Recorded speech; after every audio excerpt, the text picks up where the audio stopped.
Bem-vindo, amigos, ao Papo.com. Hoje temos um convidado muito especial, Gessner de Oliveira. Gessner é uma pessoa que está no mercado há muito tempo, participou do Plano Real, da implantação do Plano Real de Estabilização.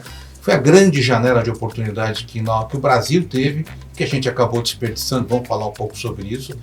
Gessner também presidiu a Sabesp, o CAD, e hoje ele é sócio da Gol Associados, uma empresa de consultoria que presta serviço para empresas, fazendo pareceres, consultoria de gestão.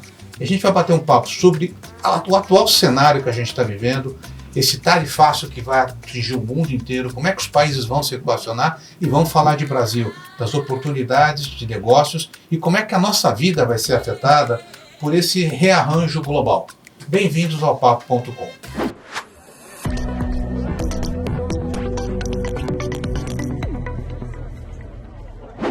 Gessner, primeiro eu quero te agradecer, pô, uma honra. Esse convite aqui a gente já vinha ensaiando e não acontecia, né?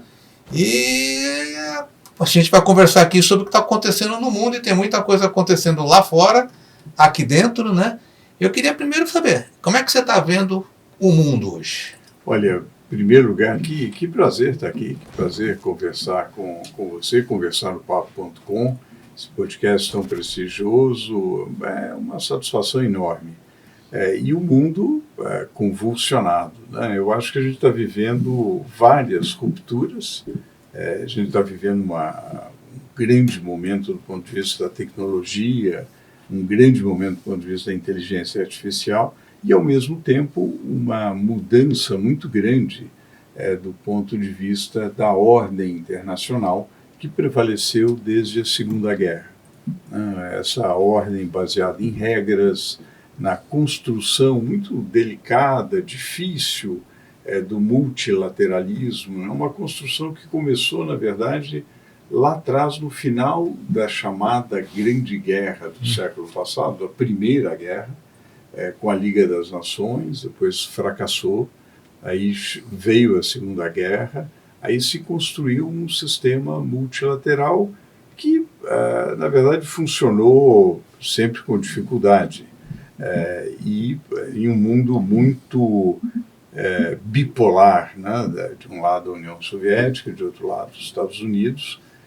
Esse mundo foi se transformando a partir dos anos 90, a partir um pouquinho antes da queda do Muro de Berlim, do fim da União Soviética, e hoje a gente tem uma grande ruptura. Né? Então, eu acho que o mundo inteiro está perplexo diante dessa ruptura para um mundo multipolar, para um mundo no qual as regras valem menos do que a força. Né? E isso é preocupante, porque, de certa forma, a gente retrocede ao século XIX. Quer dizer, o século XX, apesar das tragédias de duas grandes guerras, na verdade foi um século de construção multilateral. Eu tenho a impressão que a gente está vivendo uma crise mesmo, um retrocesso, e nesse cenário é preciso muita sabedoria para reconstruir aquilo que precisa ser reconstruído. Mas você acha que esse retrocesso ele vinha no movimento? Porque assim, você teve alguns movimentos ali com a Ucrânia, com a União Soviética, a questão mas você tem um processo que foi eleitoral agora nos Estados Unidos, tá? Você acha que esse é o marco que realmente faz essa ruptura, ou sinaliza uma ruptura, que você tem um dia que vai acontecer isso, tá? Você acha que esse é o processo? E para onde a gente vai? Quer dizer, qual é o caminho? Porque é difícil porque a gente se acostumou com o mundo globalizado. Eu vou comprar tênis, eu compro tênis que é feito na China. Eu vou comprar o chip está em Taiwan, né? Quer dizer, o mundo se ajeitou de uma determinada maneira. Como é que o mundo vai se ajeitar de outra maneira, e qual é essa outra maneira? Olha, eu não acredito, Sérgio, em dia D. Na verdade, a gente foi vivendo um processo no qual o fim da Guerra Fria abriu uma série de possibilidades. Uma dessas possibilidades era realmente a total globalização, e de fato foi ensaiada. Eu acho que houve um momento muito importante nos anos 90 do século passado, um momento de criação, formalização da Organização Mundial do Comércio, o momento que a China pede para entrar na OMC, um momento em que poderia haver uma incorporação, uma integração maior da Rússia na Europa. Então, realmente, a Eurásia realmente ocorreria, quer dizer, uma fusão realmente muito interessante, mas isso, na verdade, não aconteceu. Na verdade, houve uma resistência, tanto dentro da Rússia como também na Europa e os países da OTAN, isso não prevaleceu. Digamos, a globalização tem todo sentido econômico, porque, do ponto de vista de eficiência, você falava do tênis, né? O tênis mais barato é aquele que tem um insumo que vem da Ásia, outro da América Latina, etc., e se faz um produto extremamente barato. No entanto, essa lógica econômica acabou não funcionando do ponto de vista político. A incorporação nas democracias de massa de muitas populações muito heterogêneas, na verdade, foi criando tensões e frustrações, né? Você tem, em países avançados, como os Estados Unidos, você tem um enorme progresso, uma produtividade elevadíssima naquelas empresas de tecnologia. No entanto, uma parcela significativa da população que não participa proporcionalmente desse enorme progresso, né? Então você vê grande parcela dos trabalhadores de várias regiões dos Estados Unidos frustradas. Muitas vezes nem é um problema material. Se você for ver, a renda média é elevada, né? No entanto, há uma sensação de frustração, porque eu não ganho tanto quanto aquele estrangeiro que lidera uma grande empresa de tecnologia, etc. etc. Então, essa situação... É um mal-estar social. Um mal-estar na América do Norte, sobretudo em algumas regiões dos Estados Unidos, um mal-estar na Europa, né, onde as migrações não são bem absorvidas. Houve casos de migração bem absorvida, talvez um caso paradigmático tenha sido Turquia e Alemanha, né, onde houve uma preocupação realmente de integração, etc. Mas, no geral, os fluxos migratórios geraram tensão.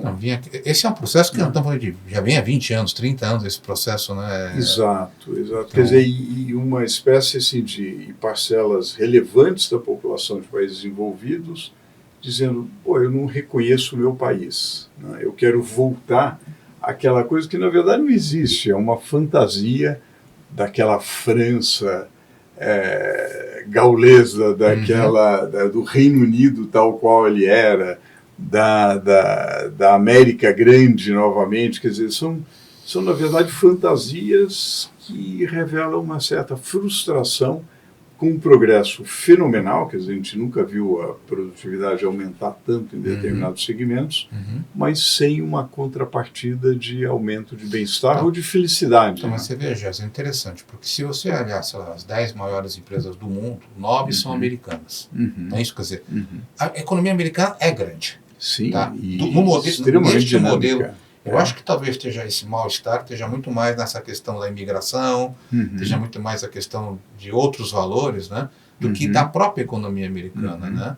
E aí você tem talvez o que esteja incomodando muito, é uma China que quando você fez o Plano Real, participou da série, né, 93, 94, né, a China o que era? Era um país que tinha uma economia do nosso tamanho. Não era isso, mais ou menos? Equivalia. Exato. E passados 30 anos, ela é a segunda maior economia. E nós ficamos nos 2 tri, né? E eles fazem 19. E com tecnologia e com aumento. E isso deve ter incomodado muito que os americanos, nesse sentido. Que, vamos dividir o mundo, vamos discutir esse assunto. Né? Então... Não, com certeza. Eu acho que há um efeito assim de desafio. Né? Então, a China realmente colocou para o mundo uma questão que, na verdade, inclusive mudou todos os preços relativos. Ela começou a produzir bens manufaturados muito mais barato Isso mudou o preço relativo no mundo inteiro, com uma população de 1,3 bilhão de pessoas, passou a importar matéria-prima e também criou centros, plataformas de exportação, como o Brasil. Né? O Brasil, de repente, passou a ter saldo comercial, superávit estrutural, que passou a ser um grande fornecedor, um dos grandes fornecedores de matéria-prima para a China. Então, isso é fantástico. Agora,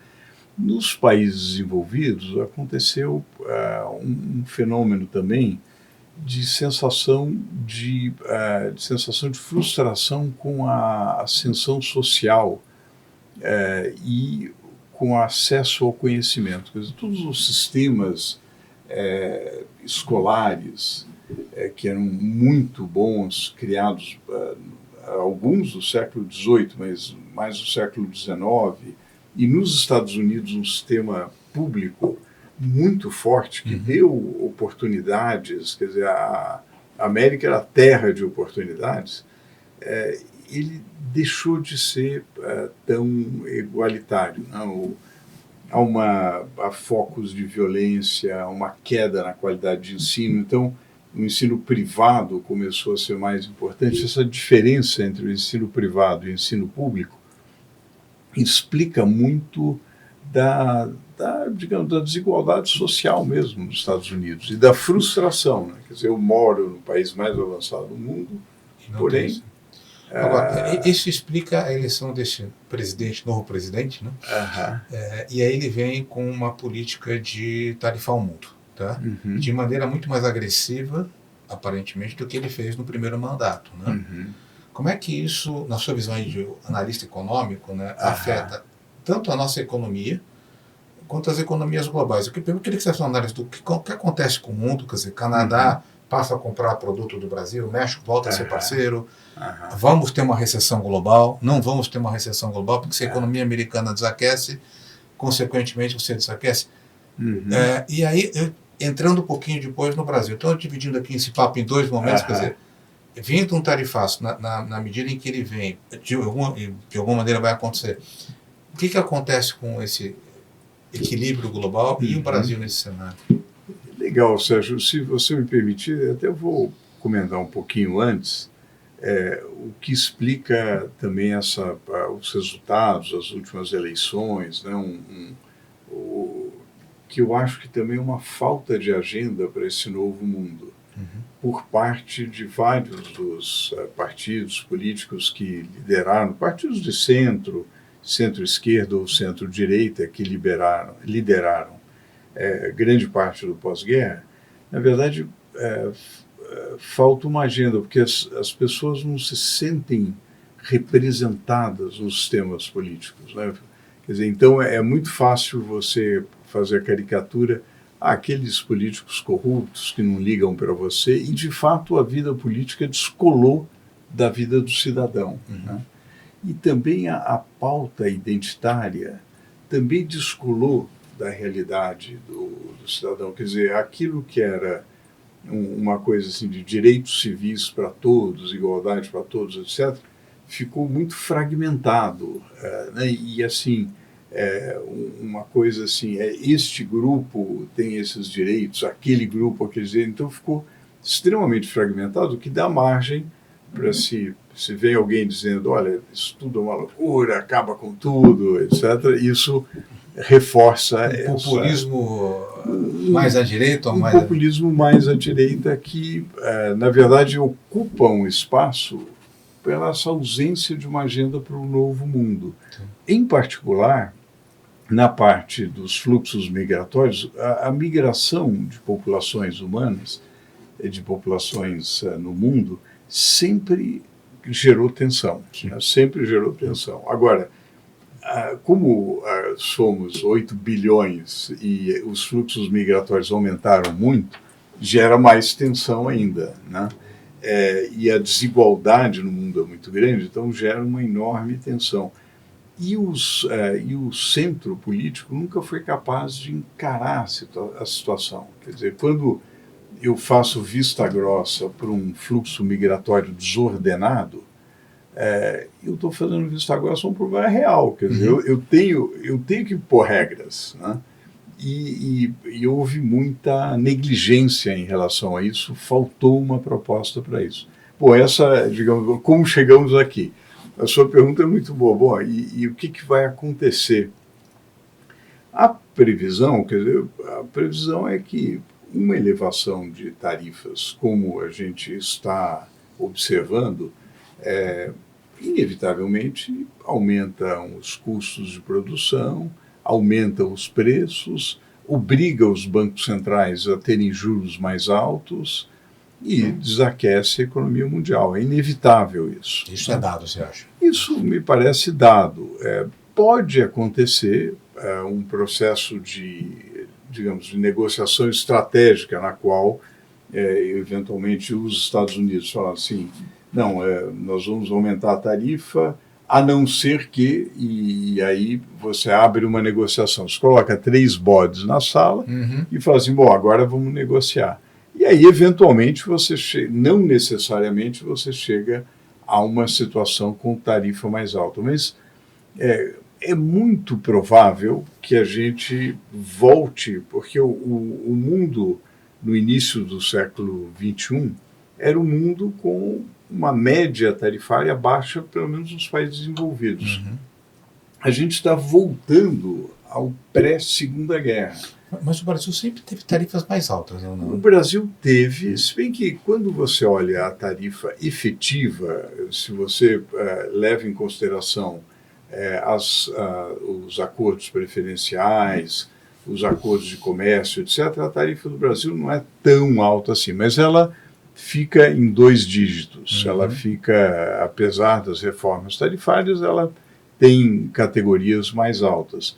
Mas acontece que os Estados Unidos tinham uma coisa inferior a 5%. E muito provavelmente ele vai para algo como 15%, 20% em média, o que se aproxima do que era nos anos 40. Né? Do século passado. Então, realmente é um retrocesso. Nós estamos falando aí de uma volta de 60 anos em termos de liberalização tarifária. O que deve acontecer? Custo maior, inflação maior, juro maior.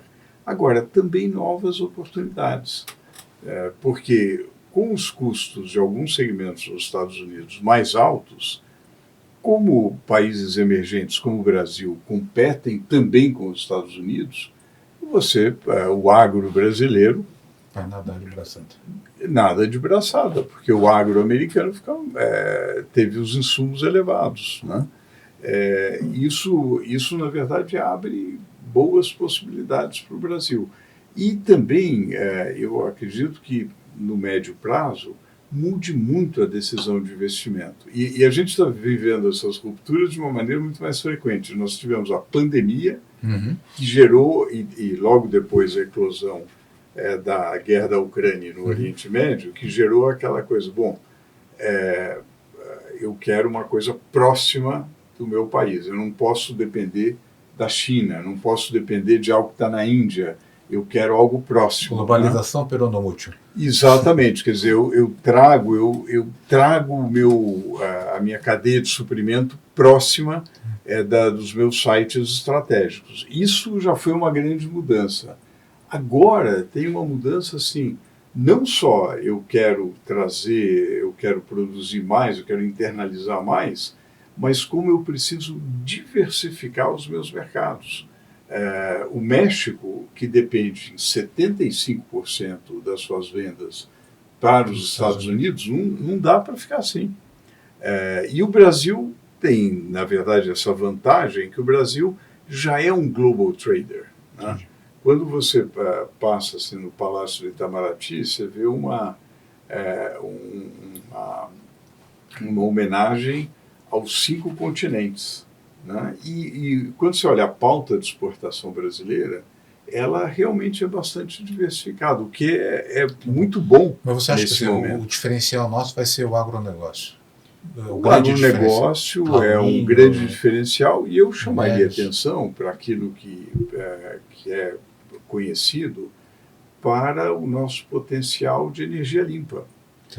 Na verdade, a nossa matriz energética, mais de 50% é de fonte renovável. Sim. A nossa matriz elétrica, cerca de 90% é de fonte renovável. Então, isso dá uma grande vantagem em um mundo que precisa despoluir, que precisa se preocupar com o aquecimento global. Então, isso dá um ganho de competitividade muito interessante. Mas você acha assim, quer dizer, você está colocando assim, o Brasil pode ter uma oportunidade, sair menos machucado no processo recessivo, em nível da nossa economia, geração de emprego, o brasileiro que está nos assistindo, está todo mundo assim, super ansioso aqui com o que está acontecendo. Claro. É motivo para pânico, é motivo para atenção? O que a gente tem que fazer como dever de casa? Para que nós, para você na sua consultoria, para mim na minha empresa aqui, para que as empresas brasileiras consigam sair. O que a gente tem que olhar? É aumentar a produtividade, é olhar custos. O que a gente tem que fazer? Aí Olha, com certeza não é motivo para pânico. Não é. Não boa notícia, gente. Não entre em pânico, tá? Isso, não é. Eu gosto muito do lema, que é o título de um dos nossos livros, que é nem negacionismo, nem apocalipse. Então, quer dizer, é óbvio que nós temos um problema, né? Mas o Brasil tem uma história de sucessivas crises. As empresas que estão instaladas no Brasil há um século viram todo tipo de crise e nem por isso deixaram de crescer. Então, eu acho que não há motivo para esse pânico. Além do que, olhando o século passado, com duas grandes guerras, nós criamos uma indústria diversificada, uma economia diversificada. Quer dizer, realmente o Brasil aproveitou crises, conseguiu navegar em tempestades bastante fortes. Então, eu acredito que a gente pode. Agora, o que é preciso fazer? Muito esforço para aumentar a produtividade. O Brasil tem um grande problema, que é a velocidade das suas reformas. O Brasil até que toma passos na direção correta. O Brasil, se a gente olhar as últimas décadas, o Brasil conseguiu estabilizar os preços com o Plano Real. O Brasil fez uma reforma que era impensável. Eu era jovem naquela época, em 94, de 63 tinha 20. Não vai, a inflação era parte do nosso dia. A gente vivia com 3 carrinhos no supermercado, overnight. O Brasil é assim mesmo e tal. No entanto, o Brasil conseguiu a estabilização. Depois a reforma da Previdência também se tentou. Finalmente teve uma reforma. É possível que a gente vai precisar de outras, mas teve uma reforma da Previdência. Agora a reforma tributária. Também a gente está dando sempre passos de cágado, sempre devagar, muito aquém da velocidade que seria necessária. No entanto, vai se movendo numa direção correta. O que o Brasil precisa fazer é aumentar a velocidade, trocar a marcha, né, para que realmente possa estar mais sintonizado com a velocidade alucinante da história mundial. Aí vou te fazer uma provocação, porque se você olhar o discurso lá de 94, se você pegar aquela fotografia, transportar para hoje, a gente tem um agro que cresceu, sem dúvida, tecnologia, produtividade, impostos baixos, foi um setor que foi cuidado com carinho, né? A gente teve um diferencial, mas a gente não teve um ganho de produtividade da economia como um todo. Exato. Não é isso? Exato. E tínhamos uma questão de gastar muito em 94, né? E agora gastamos muito mais em 2025. O cenário macro, essa discussão que você está colocando, eu acho que eu nunca vi nenhum movimento de corte, de racionalização de custos, né? É possível pensar num país que o Brasil tem essa oportunidade de chegar e falar assim, olha, vamos para essa agenda? E sem desmerecer a questão social, acho que o apoio aos planos de ajuda às pessoas mais carentes, é possível ter essa agenda no Brasil? Eu acho que certamente é possível. Quer dizer, eu acho que o Brasil, inclusive, mudou de mentalidade, né? O Brasil era muito mais paternalista, ainda mas era muito mais, dependia muito mais do Estado. Quer dizer, hoje você vê, até pelo desenvolvimento do agro, você vê segmentos que falam assim, olha, deixa eu trabalhar. Eu não quero o Estado me enchendo, deixa eu fazer as coisas. Então, existe no Brasil muito mais essa mentalidade de empreendedora, né? Que não existia no mesmo grau no passado, era sempre a intervenção do Estado, etc. Então, isso é saudável no Brasil, né? Mas ainda é insuficiente. Quer dizer, realmente o Brasil precisa realmente, eu diria o seguinte, ambicionar a excelência. Uhum. Né? O Brasil ainda tem um viralatismo não, mas, quer dizer, é um pouco assim, o Campeonato Brasileiro é aquela mediocridade, daí você assiste um jogo do Campeonato Europeu, assim, puxa, outro esporte e tal, e você fica contente com isso. Quer dizer, você fica, não diria contente, mas resignado. Você entende? Então, por exemplo, nós pega as 100 melhores universidades do mundo, tem pouquíssimas universidades brasileiras que aparecem aqui e ali, e você fica resignado. Quer dizer, eu acho que falta uma ambição da excelência que eu percebo, por exemplo, na China, com certeza, até pela sua tradição milenar, né, que foi o século XIX foi uma exceção, porque a China é uma potência desde sempre. Mas no Vietnã, né, que o Vietnã é a Índia, né, quer dizer, então essa ambição de excelência que eu acho que a gente precisa transmitir e que os nossos antepassados, os nossos colonizadores tiveram nas grandes navegações, né, aquela ambição mundial, quer dizer, não vamos ficar só na nossa paróquia aqui naquele rame-rame e tal. Outra coisa é o sentido de urgência. Né? Falta no Brasil um ingrediente básico, é o sentido de urgência. Quer dizer, nós nos resignamos de ter um processo, vamos discutir exploração do petróleo na margem equatorial. Aí fica anos discutindo. Ou toma decisão para fazer, ou para não fazer, mas é para fazer. Quer dizer, há uma... Essa é a vantagem da China. Toma a decisão, o governo centralizado faz. Quer dizer, há uma pasmaceira no Brasil e que as coisas não acontecem. As coisas não acontecem. Quer dizer, então, você abre mão...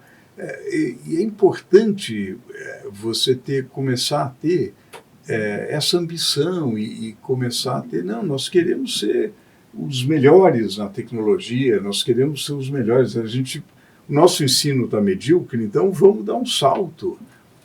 Eu acho que isso está faltando, porque, de certa forma, é muito cômodo para muita gente que fique essa pasmaceira.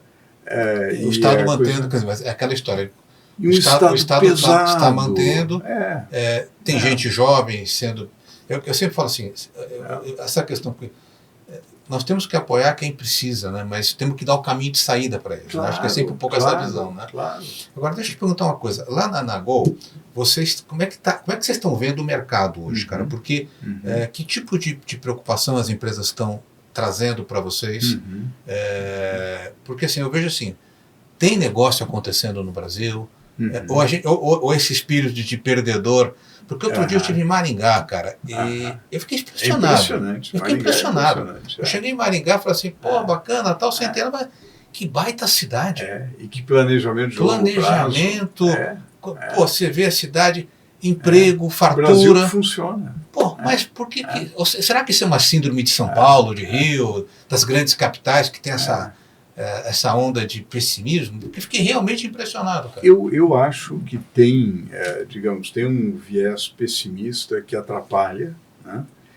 E eu acho que nós estamos assistindo, apesar de todos os problemas no mundo e no Brasil, problema macro no Brasil, a falta de harmonia entre a política monetária e a política fiscal, apesar disso, você tem um boom de infraestrutura. É impressionante, Sérgio, você pega os dados da ABDIB, da Associação Brasileira da Indústria e Infraestrutura, e há um boom do investimento privado. Embora o investimento público esteja num vale, o investimento privado está num pico. Você pega, por exemplo, os investimentos em rodovias. Dinheiro nacional? Com dinheiro nacional e internacional. São fundos de infraestrutura que estão aplicando recursos. você tem, por exemplo, as rodovias, uma expansão fenomenal, iniciando nas hidrovias, nos terminais portuários, nas ferrovias, no saneamento. Você tem no saneamento o maior programa socioambiental do planeta. São hoje quase 100 milhões de pessoas que não têm serviço de água e esgoto e estão recebendo serviço de água e esgoto com impacto sobre saúde, produtividade, isso é monumental. Então, esse movimento a gente tem visto na Goa Associados, porque uma das nossas verticais é a infraestrutura, e a gente trabalha muito formatando parcerias na infraestrutura, parcerias público-privadas, concessões.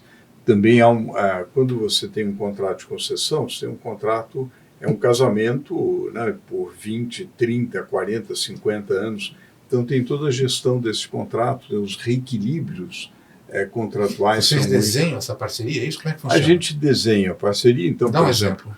Um exemplo prático. Você tem uma prefeitura que quer fazer uma concessão dos serviços de água e esgoto. Uhum. A gente a gente ajuda a montar, a modelar aquela concessão. Então, ver qual que é o fluxo de receita, qual é o fluxo de despesa. Isso na concorrência? Isso na fase de concorrência? Isso pode ser ou assessorando um privado que tenha interesse no leilão, né? Pode ser por aí, pode ser assessorando a prefeitura, pode ser fazendo uma manifestação de interesse privado, então você leva à prefeitura uma manifestação de que, olha, o serviço pode ser organizado assim, e pode ser água e esgoto, pode ser um hospital, pode ser um hotel-escola, pode ser uma série de coisas, ou eventualmente um aterro sanitário. E é engraçado, esse dinheiro, o pessoal fala assim, com taxa de juros a 14% não tem investimento. Tem investimento para esse tipo de produto? A taxa de juros elevada, obviamente, inibe, mas ocorre no Brasil o seguinte: a gente deve, a nossa projeção, uma outra vertical que a gente trabalha é a análise macro, e a nossa projeção indica 15% de taxa Selic nesse ano. Né? Então, além nós vamos de 14,25 para 14,75 e depois para 15. Então, é uma situação difícil, sobretudo porque, tipicamente, o empreendedor pega um empréstimo ponte e depois um empréstimo de longo prazo, e esse empréstimo ponte fica bastante caro. Isso ponte é de curto prazo? De curto prazo, né? Enquanto ele está iniciando e enquanto ele está fechando um empréstimo mais longo prazo para ele poder compatibilizar com o seu prazo mais longo. Agora, o que ocorre é que as oportunidades no Brasil em infraestrutura são tão grandes que tanto fundos de infraestrutura no mundo quanto investidores nacionais percebem o seguinte: não é caro o custo do dinheiro, portanto, o meu custo médio ponderado de capital é elevado, porém, se não fizer agora, eu perco essa janela. Entendi. Né? Porque o que está se abrindo, por exemplo, se eu não aproveitar, como foi com o capital chinês, o trem intercidade, eu perco. Vai agora ter no estado de São Paulo, talvez o estado que tenha mais oportunidade de investimento, por exemplo, o túnel Santos-Guarujá. A hora é agora. O processo de construção é absurdo, né? É impressionante. Eles não vão furar, né? Eles vão fazer com blocos. É uma coisa genial. É uma coisa sensacional. É uma coisa sensacional. E é seguro aquilo lá?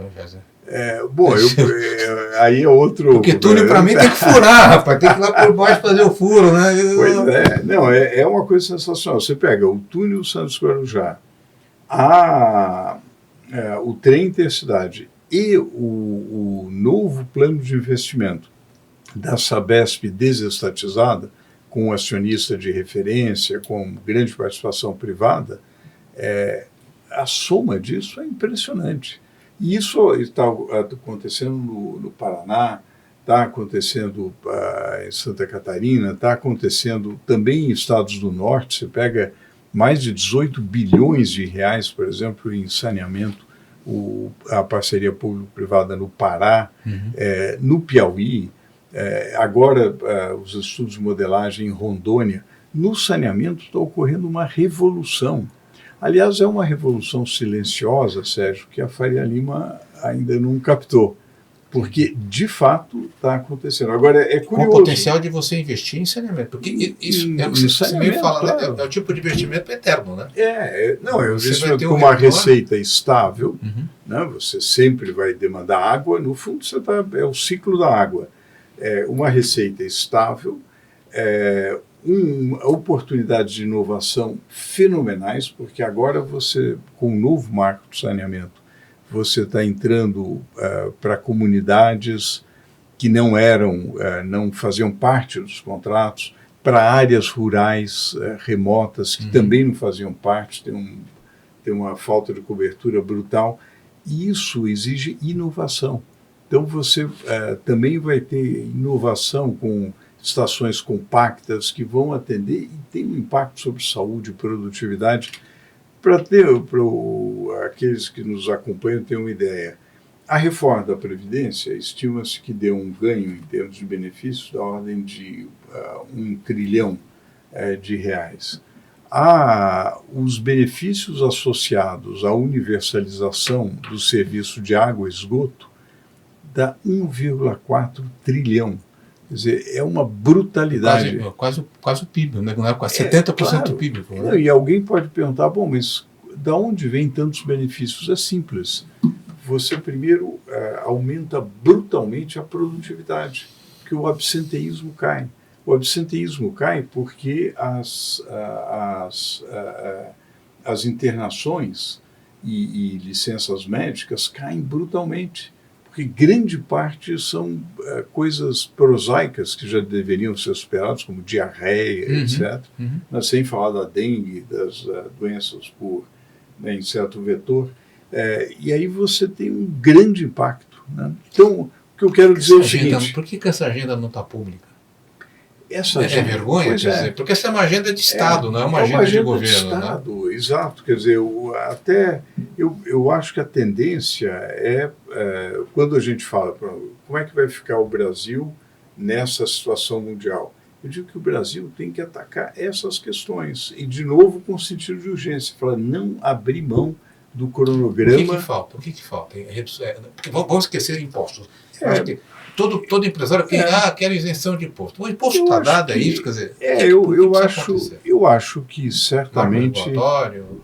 Não, o marco regulatório já está dado. É não abrir mão dos cronogramas, porque no Brasil, eu dou aula na Fundação Getúlio Vargas há 30 anos. Dei aula na Universidade da Califórnia e em Colômbia. Nunca na Universidade da Califórnia alguém veio pedir adiamento de prova. Nunca. Ninguém teve coragem de falar assim, será que a prova dá para você já? E aqui no Brasil, nunca um curso a pessoa não pede adiamento. Então, a gente precisa, de novo, seguir o cronograma, ambicionar a excelência. Né? A gente, por exemplo, teve a Política Nacional de Resíduos Sólidos em 2010. Fomos adiando, os cronogramas adiando. A gente ainda tem 3.000 lixões no Brasil. A gente não pode aceitar isso. A gente tem que acabar, tem que ter intolerância com a mediocridade, com aquilo que é inaceitável. Quer dizer, você não ter, por exemplo, manejo de águas pluviais nas cidades, a famosa drenagem. Você não ter uma gestão de resíduos sólidos que impeça que as nossas cidades sejam aporcalhadas. Eu acho que é a intolerância com essa mediocridade que vai nos fazer avançar. E a gente tem grandes oportunidades. Eu te pergunto, só para a gente estar fechando aqui nossa conversa, quer dizer, tem essa questão do meio ambiente. Por muito do que você fala, tem um impacto no meio ambiente. Tá? E tem a COP30 que está chegando aí meio esvaziada. Né?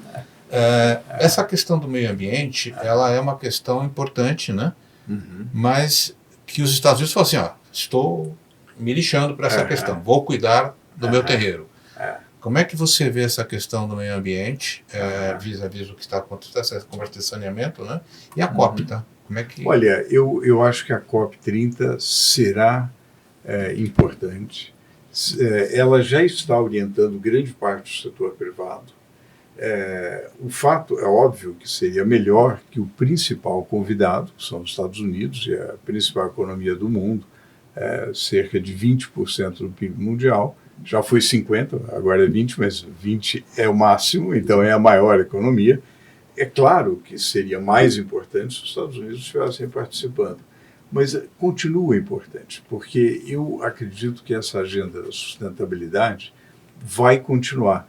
Esse movimento dos Estados Unidos até vai servir para tirar um pouco da espuma, porque muita gente pintava a fachada de verde, falava, oh, eu sou verde e tal, e não fazia nada substantivo. Isso daí, se acabar, ótimo. Não tem esse greenwashing, não faz a menor falta. O oba-oba não faz falta. Agora, a verdade é que é rentável. A verdade é que você produzir um combustível sustentável para a aviação de forma eficiente é um grande negócio. Você ter um agro amigável com o meio ambiente é um grande negócio, porque esse mercado está expandindo a taxas muito superiores aos mercados convencionais. Então, essa agenda de sustentabilidade vai continuar. Aliás, os Estados Unidos, como o nome sugere, mais de 20 estados vão estar na COP, embora o governo federal dos Estados Unidos não esteja na COP. Então, quer dizer, aquilo que faz sentido do ponto de vista econômico e que é sustentável, que dá sustentabilidade financeira, vai continuar. Então, e o Brasil tem uma grande oportunidade nesse sentido. Ao ser anfitrião, vai ter uma grande oportunidade, e como o principal convidado não vem, vai ter uma cadeira vazia. Alguém vai ocupar esse espaço. Não existe espaço vazio. Quer dizer, a própria China, que não era ali um padrão de sustentabilidade, muito pelo contrário, começou a ter mais protagonismo. Então, vários países terão mais protagonismo, assim como regiões dos Estados Unidos também. Então, eu acho que a gente deve dar muita atenção à COP30 e ter na agenda do meio ambiente uma grande vantagem para o Brasil. Quer dizer, o Brasil, desde seus tempos coloniais até hoje, nunca teve uma vantagem comparativa como ele tem hoje, porque nunca foi tão valorizado você ter energia limpa. Nunca foi tão valorizado você ter biodiversidade. Quer dizer, quando os portugueses chegaram aqui, ter aquela... e quando os holandeses pintaram as nossas paisagens, aquilo encantava, mas não tinha valor econômico. No século XXI tem valor econômico. E a gente precisa aproveitar. Esse é o diferencial, esse é o nosso posicionamento, o agro, o meio ambiente, a produção, é isso que a gente é forte. É isso, né? E onde nós estamos fracos é na questão da produtividade, e a produtividade só aumenta com conhecimento. Encerrando, aí vou te fazer uma última pergunta para a gente amarrar aqui. Produtividade. Outro dia eu vi uma pesquisa, já trouxe esse tema aqui para outros convidados, e eu falei assim, o número de candidatos para a faculdade de exatas está despencando no Brasil. Tá? Engenharia, ciências da computação, para quem faz a faculdade, para quem faz o ensino superior. Tá? Isso não é uma preocupação que a gente deve ter? Você é professor da UGV? Sim, tá? Sim. Nós estamos perdendo a formação de massa crítica para daqui a 10 anos. Com certeza. Essa é uma preocupação? Você acha que a gente tem que estar atento para isso? Eu acho que a gente tem que estar muito atento para isso, e eu diria mais, muito atento. O tema da educação já foi um tema central em algumas campanhas presidenciais. Eu acho que precisa voltar. Uma virtude até que numa das campanhas, se não me engano, foi o Cristóvão Buarque, que trouxe com grande ênfase o tema. Ele precisa voltar, o tema da educação. A gente falou muito do capital físico, que é importante, as rodovias, os terminais, etc. Mas o capital humano é fundamental.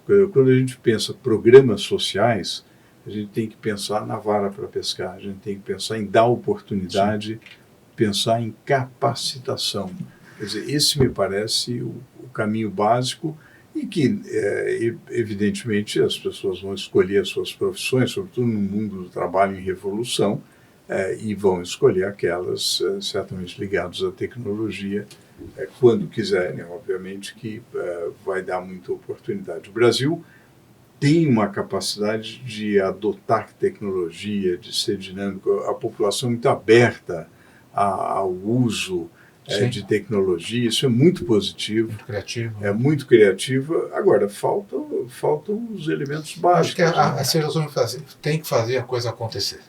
Eu acho Exatamente. que essa. Eu conheço você, já quem não conhece o Géser, ele faz acontecer lá no escritório, na consultoria dele, que eu falo, Géser, hoje é sábado, você vai querer fazer reunião? Não, mas é sábado, mas sábado de manhã podemos fazer uma reunião, não é nada demais, né? Não é nada demais. Então, e a coisa acontece lá na Gol, que eu sei, né, porque a gente tem uma parceria juntos aí. Já, queria te agradecer demais essa conversa, ficou ótimas dicas. Tem que recuperar a autoestima desse país e falar do Brasil que dá certo, né? Exatamente, exatamente. Olha, que oportunidade, que gostoso bater um papo no papo.com, podcast maravilhoso. Nós estamos fazendo acontecer aqui. Né? E fazendo acontecer, e com a Tâmara Assessoria, a gente vai longe. Géser, super obrigado. Olha, você que assistiu esse programa, espero que você tenha gostado. O mundo não vai acabar. A gente vai continuar vivendo, vai passar. A gente só tem que ser produtivo, cuidar do nosso negócio, cuidar dos nossos funcionários, colaboradores, do nosso parque de investimento, né? E tocar a nossa vida para frente. Se você gostou, deixa um joinha. A gente se vê numa próxima oportunidade. E, Géser, super obrigado pela conversa.